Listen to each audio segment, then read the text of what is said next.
អស់សាំងឯហ្នឹងទៅចាក់សិន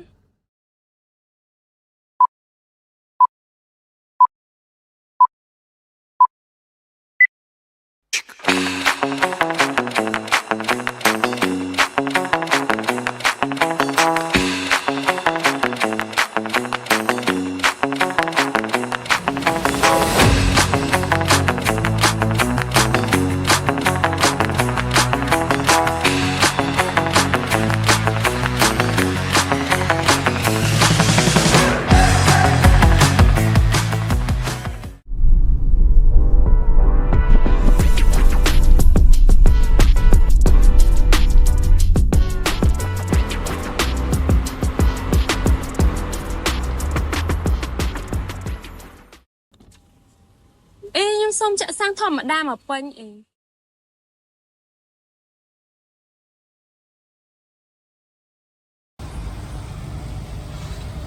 អើយកន្លែងសាំងឥឡូវឡើងថ្លៃមែនណ៎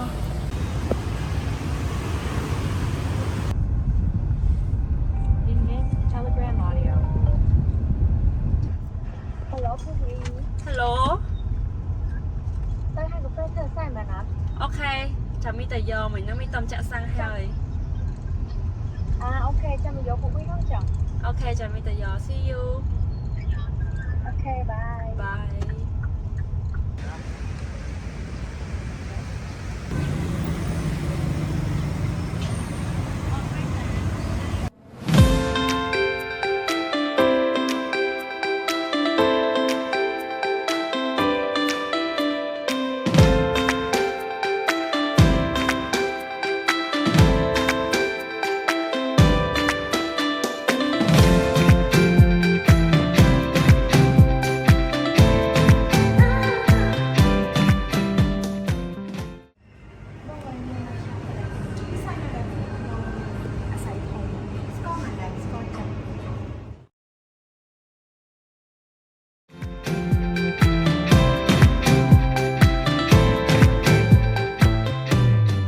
ចាំថាប្រកមិញពេលមីទៅចាក់សាំងáឃើញតម្លៃសាំងឡើងថ្លៃខុសធម្មតា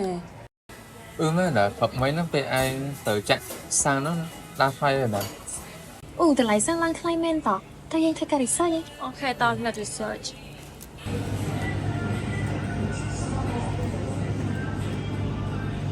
តែរងធ្វើដល់ហើយ អូអឺអូហ្នឹងហើយមីរកឃើញចង់ថាហេតុដែលធ្វើឲ្យតម្លៃសាំងឡើងហ្នឹងគឺដោយសារ inflation តែថា inflation មិនចឹងណោះ មក inflation ចឹង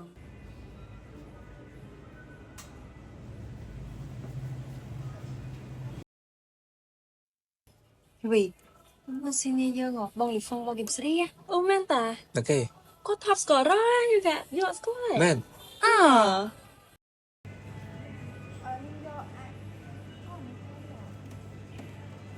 តែយើងសុគាត់ឯង ខ្ញុំគេអ្នកសួរ ណារ អត់ទេវ៉ាតែទៅសួរ អើយកទៅ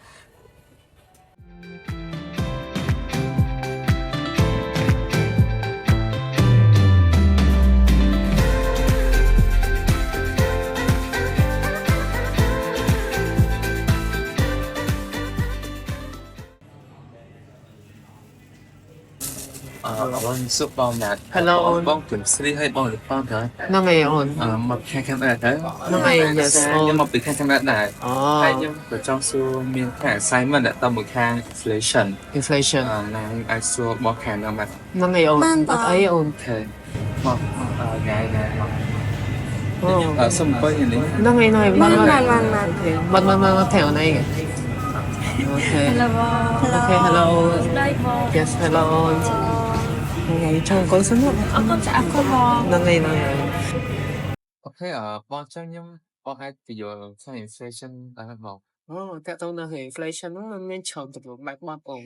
ហើយនោះវាក៏មានច្រើនសង្ហេមដែរអញ្ចឹងអូនឆ្ងល់តែទៅ inflation ទំនឹងបែបមិនដែរអញ្ចឹងណា ចាក់ស្ដែងព្រឹកមិញអញ្ចឹងពេលខ្ញុំទៅចាក់សាំងហើយខ្ញុំឃើញ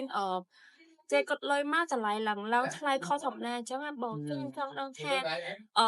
វាប៉ះពាល់មិនឬក៏ប្រទេសជិតខាងវាមានរឿងអីចាត់ឡើងមិន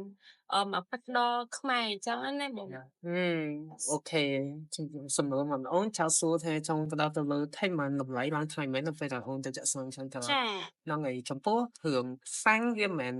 រឿងតែសាំងមួយទេប៉ុន្តែវាមានច្រើនចំនួនបែបបទទៀតអញ្ចឹង inflation ហ្នឹងវាកើនឡើងហ្នឹងវាប្រែប្រួលទៅតាមស្ថានភាពនៃសេដ្ឋកិច្ចរាល់ថ្ងៃអញ្ចឹង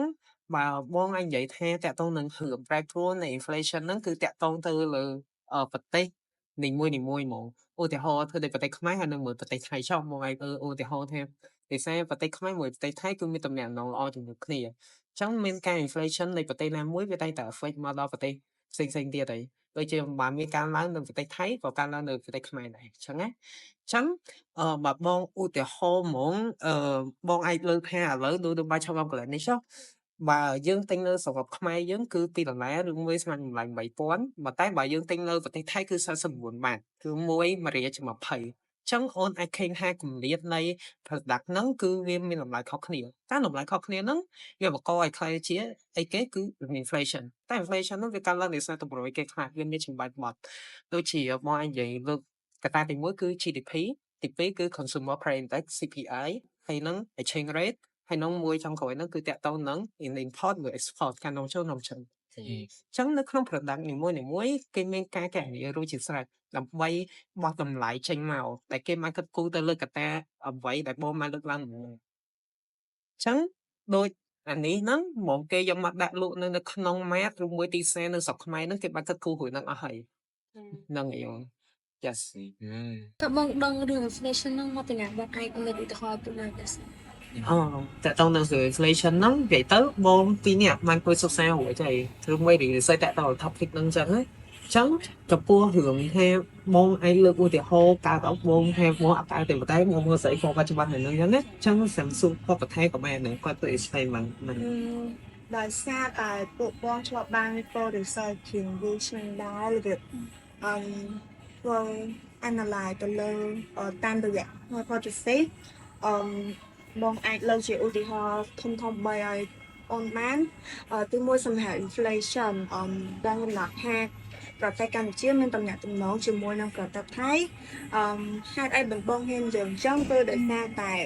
អីដែលពួកបងបានហៅឃើញចេញជា research គឺ P value តូចជាងនឹង alpha សម្រាប់ឧទាហរណ៍ទី2គឺតកតងជាមួយនឹង exchange rate ហើយនឹង import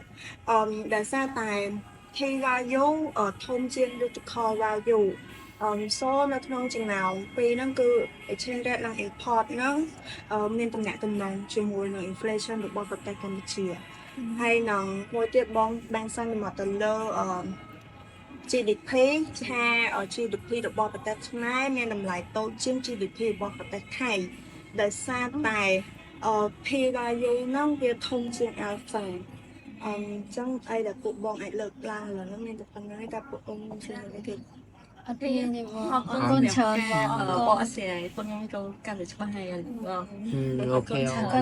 yes okay ខ្ញុំសូមលាទៅទៅ okay Hope to see you next time yes bye bye on yes see you អញ្ចឹងយោងតាមការសិក្សាស្រាវជ្រាវនិងតាមការដែលយើងសិក្សាពីបងហ្នឹងមូលហេតុដែលធ្វើឲ្យតម្លៃប្រេងសាំងឡើងថ្លៃព្រោះតែកម្ពុជាមានទំនាក់ទំនងយ៉ាងជិតស្និទ្ធជាមួយនឹងថៃ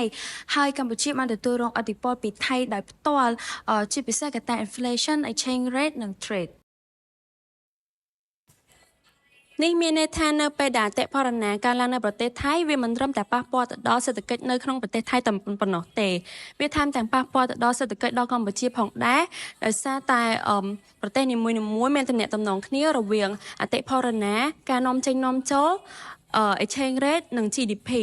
ដូចនេះនៅពេលដែលប្រទេសមួយមានអតិផរណាកើនឡើងវាធ្វើឲ្យប្រទេសនៅជិតខាងនោះអតិផរណាក៏កើនឡើងដូចគ្នាផ្ទុយទៅវិញបើសិនជាប្រទេសមួយមានអតិផរណាថយចុះនោះក៏វាធ្វើឲ្យប្រទេសជិតខាងមានអតិផរណាថយចុះផងដែរដូច្នេះនៅពេលដែលប្រទេសទាំងអស់នៅជុំវិញពិភពលោកគួរតែ know how to adapt grow and build a strong future together And this is the relationship of inflation between Cambodia and Thailand. Thank you everyone for watching this video. Bye.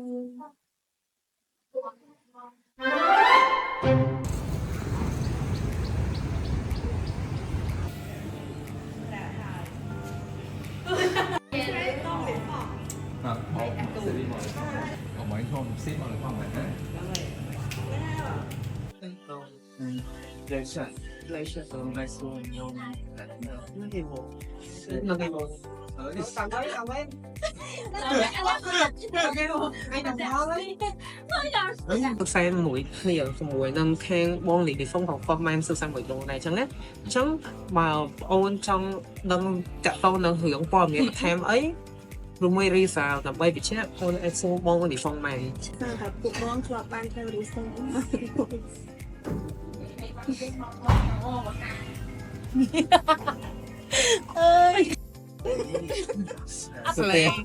slay thật mắt nữa ឬខទាំងអស់ chứ bọn nó không biếtអើយអស់ người này bông lì phong យើងនៅសតតែស៊ីននឹងមកចាប់ហើយណាចាប់ហើយយើងនៅសត anh chơi sao với mốt cái này là này anh ơi ផ្លេចសញ្ញោគេចេះឡើងហើយ ដល់គេចេះហើយមិនខ្លាច ពីក៏ខ្លាចណាស់ អេខ្ញុំខំសំមិនហោណា